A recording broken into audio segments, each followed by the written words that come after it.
What's up, everyone? For the first time this season, I gotta do a video in my Season of the Fan series about a loss. Eagles go down to the Lions, 24-23. I believe was the score, if I'm remembering correctly. I hate these weird scores, not easy ones to remember. But they lose by a point, 24-23, and just a crazy game. I mean, you know. In the pit of my stomach, I had a bad feeling going into this week because the Eagles were coming off a bye, coming off that big,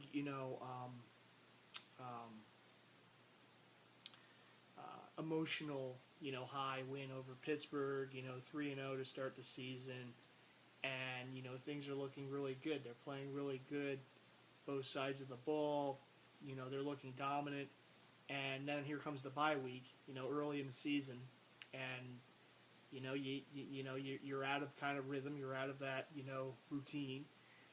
Then they have a week off. They come back, and now you got to go on the road to take on the Lions. Why in the world the schedule makers are going us to making the Eagles go to Detroit 2 straight years? I don't know, but it is what it is. I'm not going to blame that for the loss. Obviously, if you're a good team, you can play anywhere. But the bottom line was the Eagles, the first half of the game, particularly on defense, you can just tell. I mean, you can tell that this wasn't the same team that we were seeing the last how many weeks. The Eagles had only given up 2 touchdowns all season. They hadn't given up a passing touchdown. Obviously, that they were going to give up touchdowns at some point. But first 3 possessions by the Lions, touchdown, touchdown, touchdown, long drives, drives kept alive on third down conversions, big plays. There was a horrible. And you can call it. You can look at it both ways. But that pass interference, or the roughing the passer on Fletcher Cox, was just ridiculous. I mean, the helmet comes off because Fletcher Cox is being held, trying to get to Stafford, and the helmet just happens to come off. That's not Fletcher Cox saying, "I'm going to take your helmet off." That's Fletcher Cox being held by the offensive lineman, trying to get to Stafford, and the helmet comes off, and it kept the drive alive. They can, end up getting another touchdown. Sloppy. The defense, I think that's the right word to use for the first half. They were sloppy. I mean, they missed tackles. They missed opportunities to get off the field. The Lions, they're the home team, so it doesn't take much to keep that momentum going when you're the home team. And the Lions certainly, to their credit, came out, basically with their season on the line, because they were 1-3 coming into this game. Season on the line, and they played like a team that was desperate, and the Eagles did not match that desperateness by the Lions. So the first half, the Eagles go down 21-10. Second half, completely different game. The Eagles are doing the things that we saw the first 3 weeks. I mean, the defense is looking dominant. The offense is making some plays. Would have liked for them to get in the end zone a few more times than they did. Some of those drives, particularly after the turnover. Matt Stafford fumbled the ball. Third quarter, Eagles got the ball. Great field position. Very first play, Nelson Aguilar drops a pass. Third down, there's another play. I forget if it was Dorial Green-Beckham. I think it was Dorial Green-Beckham. Yeah, it was DGB. Dropped a pass in the end zone. Or that would have been maybe first and goal type situation. Again, our receiving core, they're going to get their drops. And there were some good coverages on those plays, but at the same time, those are plays that have to be made by the receivers. So that ends up in a field goal. At that point, made a 21-20 game, I believe, with the Lions still up by a point. Eagles eventually get the lead on a field goal. And things are looking good because they stop the Lions. The next possession by Detroit, they punt. The Eagles have the ball. Things are looking okay. And there's a 3rd and 2. And this is where, we give praise when you give praise, and you have to give you have to give blame where the blame is given. And I really think that a couple things contributed to this loss. First of all, I think the first half certainly contributed to the loss. We all remember what happened at the end of the game, but really, I mean, it's the Lions scoring 21 points in the first half. I mean, this is not a great offense. This is not a great team.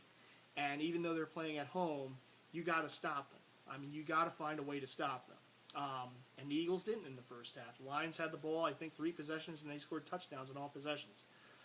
Eagles, though, still in this situation, it's 3rd and 2.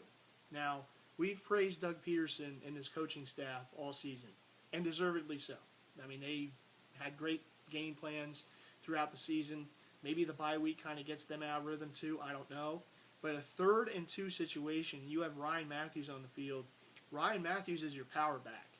And in that play on 3rd and 2, they used him like Darren Sproles. Now, if you're going to run a play the way they did to Ryan Matthews on a pitch play, that better be number 43 out there and not number 24. Okay? Because Ryan Matthews in his career has had an issue of fumbling the ball. All right?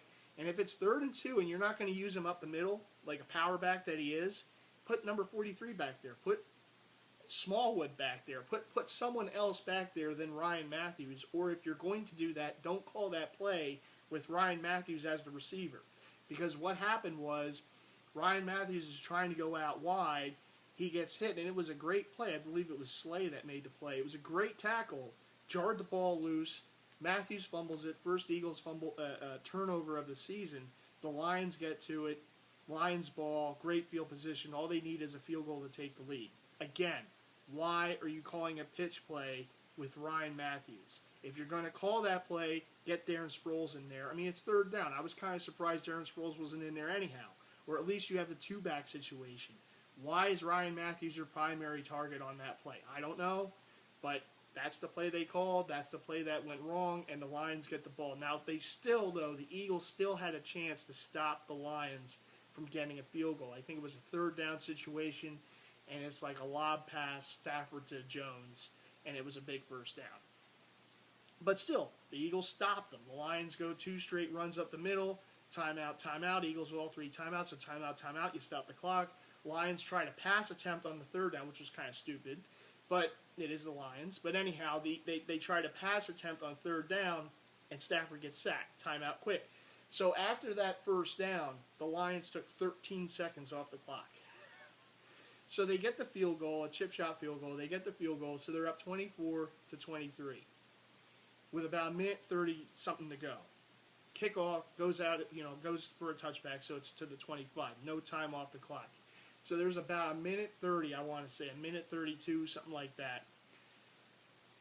And again, we give praise when praise is needed, and we can also give blame when blame is given. So it's 1st and 10 from your own 25. All you need is a field goal, and it's indoors. It's not technically a dome, but it's an indoor stadium, Ford Field. So it's not like you have any weather. You don't have any situation where, anything like that's going to get in the way of a long field goal. All you need to do in this situation is get in the field goal range. So the very first play, they go for the bomb. The Eagles decide we're going to get aggressive for the first time in the game. And we're going to go deep. Okay? Again, I understand, in a way, that play call, because the Lions are all expecting you're just going to go dink and dunk down the field. So let's just run one deep. Let's take a shot. Now, if you're going to take a shot, the ball has to be in the right spot. It was a bad throw by Carson Wentz. You call it what it is. It was a bad throw. I mean, if he throws it better, it's either going to be a catch or a pass interference on Slay. But they went one-on-one, Aguilar and Slay, Lions' best corner against the Eagles' receiver, and the advantage there was the Lions' best corner and probably one of their best defensive players in Slay. He gets the interception. Lions go on to win the game. Tough one for the Eagles, a 1-point loss. But you know what? You talk about, everyone's so high after they beat Pittsburgh, right? And that was a game that they weren't supposed to win, right? And everything. So you got to figure at some point there was going to be a game where they should have won that they just didn't win. And this was that game. A game on paper that everyone, myself included, figured, okay, we're going to win. We're going to go to 4-0 and then take on the Redskins next week in Washington. But a game that didn't go the right way. It's the ebbs and flows of the league. You're going to see games like this. It's unfortunate. It's unfortunate that it happened to the Eagles today, but just too many mistakes. The penalties, they played very undisciplined for a lot of the games on both sides of the ball. You had 2 delay of game calls, and that's just one of those things where you can tell that this team was just, they were out of rhythm. And then once they started to get back in the rhythm, then the unfortunate turnover happens with Matthews, and then the pick by Carson at the end of the game. All in all, I still think Carson had a pretty good game. There should have been more plays there. The receivers, again, with the drops. I mean, the drops in the end zones. I mean, those just kill you. You know, you're watching that, you're like, if these receivers can just catch the damn ball. You know, I know that I was watching another Eagle fans video, and there was a Giant fan on there saying, oh, all they do is dink and dunk. Well, with this receiving core, okay, you're going to dink and dunk too. All right, if you were the quarterback, you'd be doing that too, because this is not a receiving core that's going to put fear in a lot of defenses, okay? And I'm not trying to knock them. You know, I think that Jordan Matthews is a good receiver. I think that Dorial Green-Beckham could be a big play receiver. Nelson Aguilar, I still don't know what to think of. I think the tight ends are good. I like the running backs. But the receiving core as a whole, it's just not a great receiving core. They need more weapons. You know, it would be awesome if somehow in this offseason they can, you know, find a way to pry a top receiver away from another team, because I really do think that they're a top number one stud receiver away from having a really special offense. And unfortunately, you know, those receivers don't grow on trees, and it's hard to get them from other teams. So it is what it is. You know, boy, I'd love them to be able to go out this offseason and grab Alshon Jeffrey from the Bears, who could be a free agent this offseason. I'd love them to go out and get him. I think he would be perfect on this team. But, you know, we'll see. I know some people said Gordon, you know, but with all of his problems, I don't want to touch him. I mean, he's another suspension away from ending his career. So, yeah, not Josh Gordon. I don't think he's the answer here. I think in this offseason, you know, whenever that, you know, once that comes around, if Jeffrey's out there, I definitely would go after him. But look at me talking about the offseason now, right? They're 3-1. But I'm just calling it as I see it. You know, I'm kind of watching this and just wishing for that top receiver, you know. But it is what it is. You know, you have to give them credit. I mean, they're down 21-10 on the road at half. They come back the second half, and I think at one point the Lions had like 11 yards, right, on offense. I mean, the defense, you know, they buckled down the second half. They really helped get them back into the game. Of course, getting the turnover there from Stafford on the fumble. But realistically, when you look at it as a whole, the end game, it's all about the play calling. You know, when you're in a close game, particularly on the road, and you're trying to finish the game off, and in that drive, the Eagles are trying to finish the game off. If they would have gotten a first down there, I mean, you're within, that 3-minute mark, or maybe even a little under 3 minutes at that point. You're really looking at chewing that clock. If anything else, you get down to the field in the field goal range. A field goal there makes it a 4-point game. I don't think the Lions are scoring a touchdown there at the end. So if the Eagles would have gotten a field goal on that last drive instead of the stupid turnover by, you know, the fumble, they're going to win the game. If anything else, they keep the ball away from the Lions. Maybe the Eagles get in the field goal range. They get a field goal with under, you know, maybe around a minute to go. I don't think the Lions are scoring a touchdown at the end, the way the defense was playing in the second half. So, you know, you take it for what it is. This game will drive you nuts, because there's always going to be, you know, a game like this where there's plays at the end that don't go our way. And let's be honest, how many times have we seen this, Eagles Nation, right? We've seen this before. This movie has been played before for us over the years. But there's plays to be had that just aren't made, or maybe you don't, you turn the ball over in a bad situation. It's disappointing. It's frustrating. I get it. You look at the upcoming schedule. It's a monster schedule. I mean, if you look at it, even next week, I mean, at the Redskins, and they kind of rebounded now, right? They've won a few games in a row. They're like 3-2 now. The game's in Washington. It's the first division game for the Eagles. And then after that, it's home against the Vikings, the undefeated Vikings at 5-0. Bradford's returned to Philly, right? In that game, in that defense, I mean, let me tell you something. They went behind 21-7 against Detroit. You go behind 21-7 against Minnesota, that's game. It's over. Because that defense, I mean, they're the best defense in the league, with all due respect to Denver. I think the Vikings have the best defense in the league, and they're shutting people down, which is what the Eagles were doing before the first half in Detroit. But again, you give them credit. Okay, this isn't all about being negative right now, because they did come back in the game, and they had a chance to win the game, a game that maybe they shouldn't have won after the first half. they came back and had a chance to win. The compete levels, right? What I always say, the magic word for this season, compete. And that's what they did in the second half. They got back in the game. They had the lead late. They just fumbled it away. They literally fumbled the game away, okay? What can you do? It's a tough game. It's on the road after a bye week. You know, stuff like this happens. You see it every week. It's unfortunate, but, you know, I can still kind of look at this. Again, this season to me,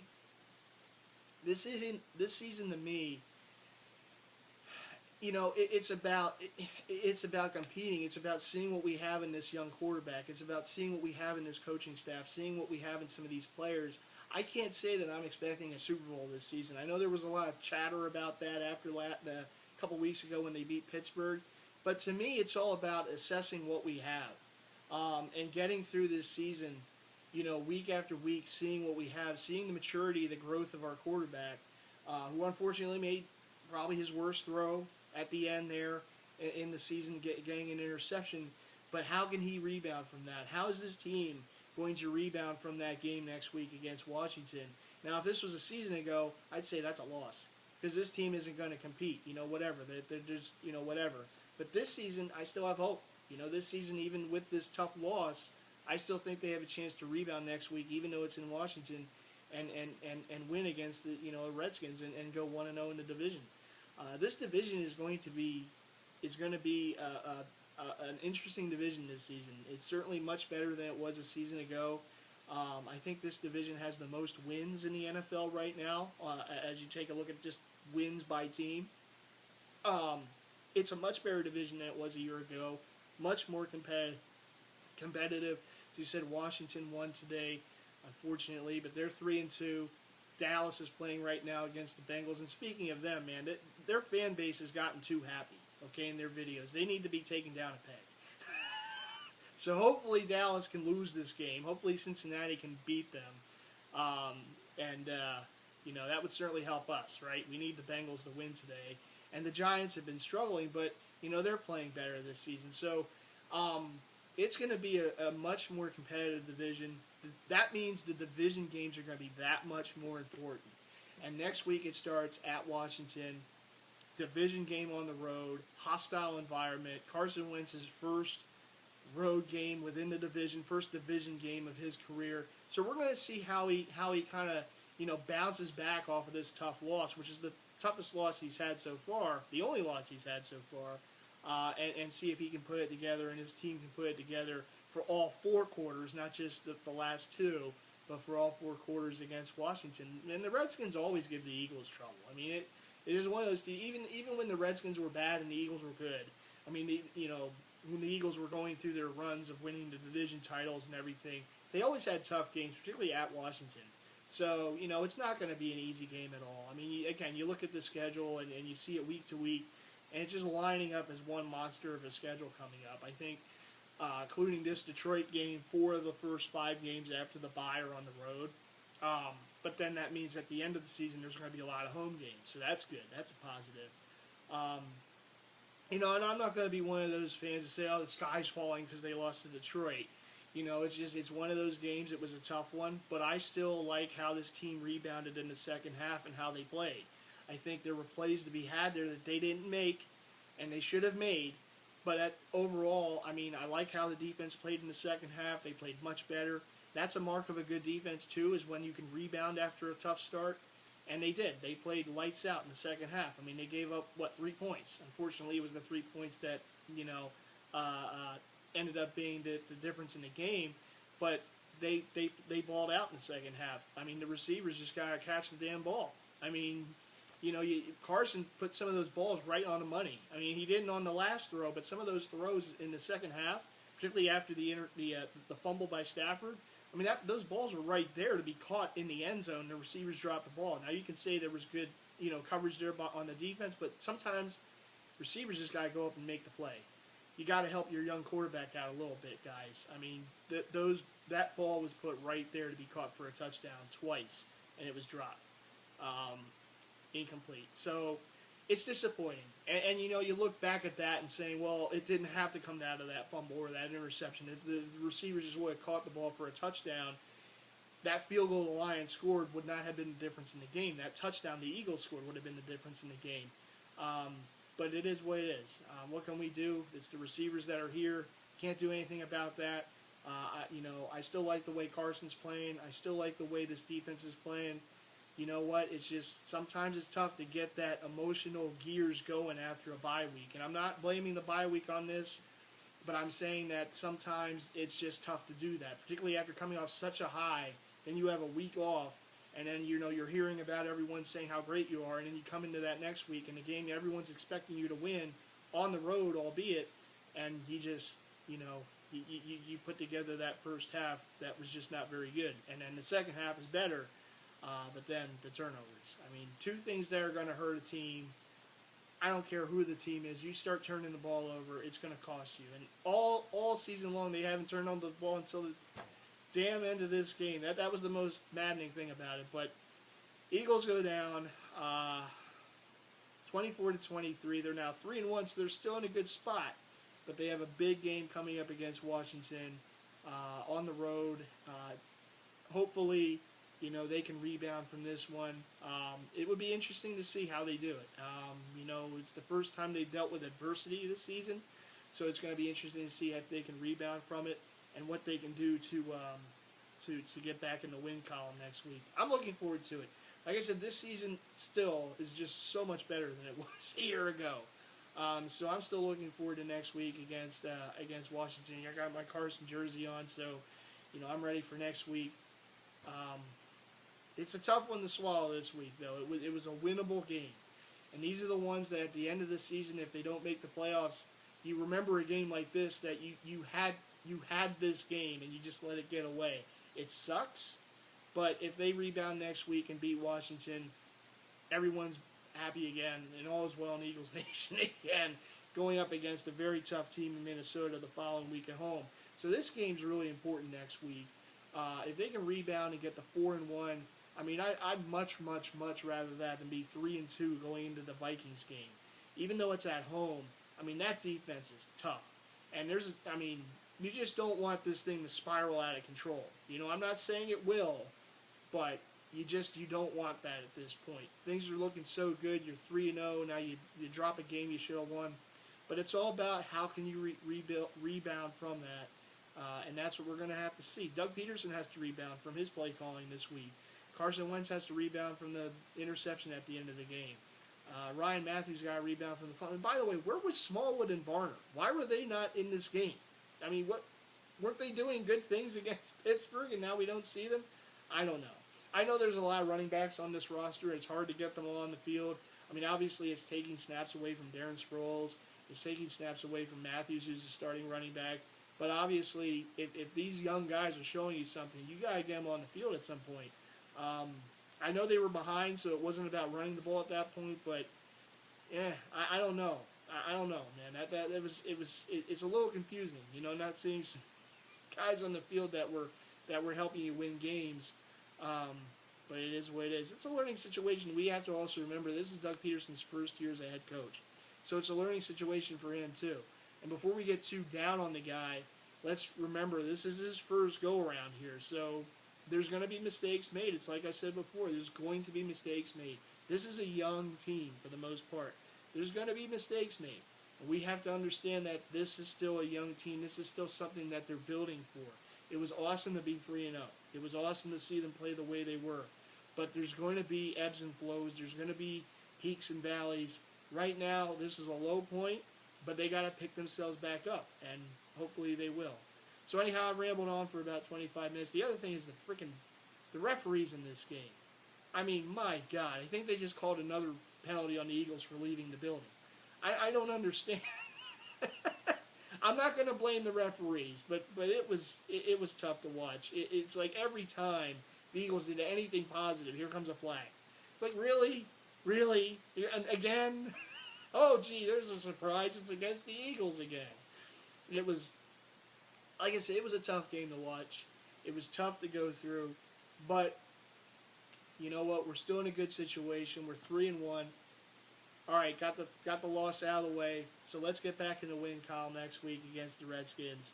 And, hope they do. So, as always, let's go Birds, and I'll see you on the next installment of this series, which will probably be after the game next Sunday against the Redskins. All right, everyone, take care.